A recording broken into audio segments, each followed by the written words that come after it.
बार बार वही भिंडी मसाला की रेसिपी बना बना कर आप बोर नहीं हो गए? एक बार दोस्तों ये भिंडी दो प्यासा की रेसिपी ट्राई करके देखो। वही चीजें हैं लेकिन फ्लेवर एकदम यूनिक आता है। हेलो दोस्तों, मैं हूं Bharat. Welcome to my cooking blog. तो फिर देर किस बात की, चलो फिर शुरू करते हैं। अब दोस्तों मैंने यहाँ पर आधा किलो भिंडी ली है और मैं आपको भिंडी काटते हुए इसलिए दिखा रहा हूँ क्योंकि यहाँ पर आपको थोड़ी लंबी लंबी भिंडी काटनी है। छोटी छोटी मत काटना, लगभग 1 इंच के आसपास लेंथ रखना है इसकी। अब यहाँ पर मैंने 2 प्याज लिए हैं, इसलिए नहीं क्योंकि ये 2 प्याजा है।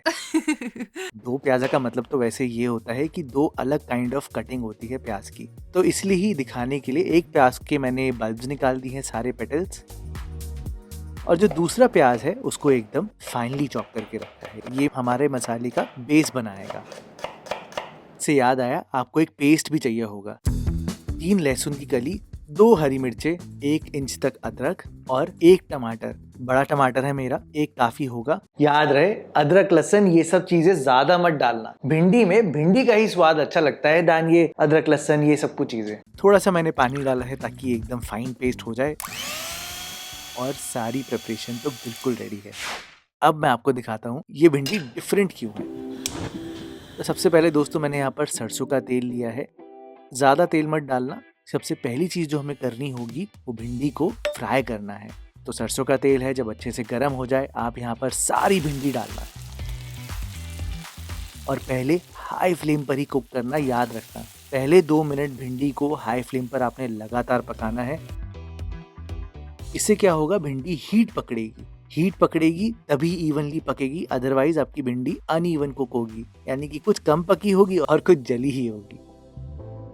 जब आपकी भिंडी गर्म हो जाए तो आप गैस को मीडियम फ्लेम पर कर देना या लो फ्लेम पर कर देना और 8 मिनट बिना ढके इसे लगातार पकाना। हर 1 मिनट में आपने इसको चलाना जरूर है दोस्तों। याद रखना इस बात का, नहीं तो आपकी भिंडी नीचे लग भी सकती है और ज़्यादा कलर भी हो सकती है। मैंने इसको लगभग 80 to 85% पकाया है।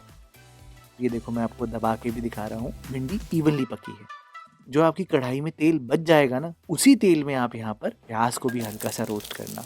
हाई फ्लेम पर आपने टॉस करना है प्याज को सिर्फ 1 से 1.5 मिनट के लिए।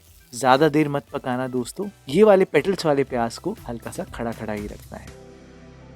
तो इसे भी मैंने प्लेट में निकाल कर साइड में रख दिया है। अब थोड़ा सा तेल आपने और डालना है क्योंकि यहाँ पर अब बेस बनाएंगे। सरसों का तेल मैंने यूज किया है, अच्छे से गर्म किया है और इसमें अब डालना है आपने आधा चम्मच जीरा, थोड़ी सी अजवाइन और हींग। पहले इसको 10-15 सेकेंड तक आप हल्का सा क्रैकल होने देना और सीधा ही यहाँ पर प्याज डालकर गैस को मीडियम फ्लेम पर करना। आपको लगातार प्याज को पकाना है लगभग 4 से 5 मिनट। याद रहे दोस्तों, प्याज में आपने कोई डार्क ब्राउन कलर नहीं लेना, आपने बस इसमें हल्का सा कलर लेना है। अगर डार्क ब्राउन हो गया तो आपकी जो भिंडी है वो कड़वी बन जाएगी। याद रखना इस बात का। ये देखो, मैंने इस स्टेज तक पकाया है और जैसे ही ये स्टेज आ गई तो मैंने यहाँ पर डाला है 1/4 टीस्पून तक हल्दी पाउडर, 1 चम्मच कश्मीरी लाल मिर्च पाउडर और लगभग 1 मिनट इन मसालों को भून कर फिर मैंने यहाँ पर डाला है अपना टमाटर का पेस्ट। आपको तो पता ही है, टमाटर आए हैं तो आपने यहाँ पर नमक तो डालना ही है, लेकिन याद रखना यहाँ पर नमक सिर्फ आधा चम्मच डालना। भिंडी को हमें लेस वाली नहीं बनाना, तो यहाँ पर ज़्यादा नमक बिल्कुल नहीं डालना, सिर्फ आधा चम्मच टमाटरों को अच्छे से पकाने के लिए। अगर आपको भिंडी एकदम स्वाद वाली बनानी है ना, तो इस बात का ध्यान रखना कि टमाटर इतना पकाना है कि उससे सारा पानी गायब हो जाए। ये अगर आपने किया तो जो बैलेंस होता है ना रेसिपी का, एकदम परफेक्ट आता है। जब ये स्टेज आ जाए, ये देखो टमाटर एकदम ड्राई आउट हो चुका है, तो अब आप यहाँ पर थोड़े से ड्राई स्पाइसेस डालना।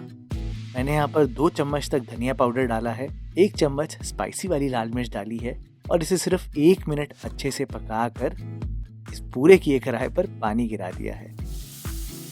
पर बहुत ज़्यादा पानी नहीं डाला, बहुत थोड़ा सा पानी डाला है, लगभग 1/4 कप के आसपास। ऐसा क्यों किया है? ऐसा इसलिए किया है क्योंकि हमें भिंडी में ज़्यादा पानी नहीं इंट्रोड्यूस करना। ये जो पेस्ट है ये जैम जैसा होना चाहिए, बिल्कुल ऐसा, और तभी एकदम बढ़िया स्वाद आएगा। अब आप यहाँ पर भिंडी डालना और भिंडी डालते ही यहाँ पर नमक डाल देना। 1 चम्मच तक मैंने नमक डाला है भिंडी के लिए और सारी चीज़ों को पहले अच्छे से मिलाया है। आपको भिंडी को पकाना होगा लगभग 2-3 मिनट, ताकि जो कच्चापन रहता है ना हमारी भिंडी में बिल्कुल गायब हो जाए। और जब 2-3 मिनट बाद आप पका लोगे, एंड में आप यहाँ पर प्याज डालना। प्याज को सिर्फ 1 मिनट और पकाना है। तो मेरा तो ये सजेशन होगा, प्याज के साथ ही आप यहाँ पर डाल देना आमचूर पाउडर 1 चम्मच, बहुत थोड़ा सा गरम मसाला, कसूरी मेथी, और इन सारी चीज़ों को 1 से 2 मिनट आप पकाओगे ना, तो सारी चीज़ें एकदम रच जाती हैं साथ में। बस दोस्तों, लास्ट में धनिया डालना और ऐसे ही सर्व करना। बूंदी रायता हो, रोटी हो, बना कर देखना, भिंडी का अलग ही स्वाद आएगा।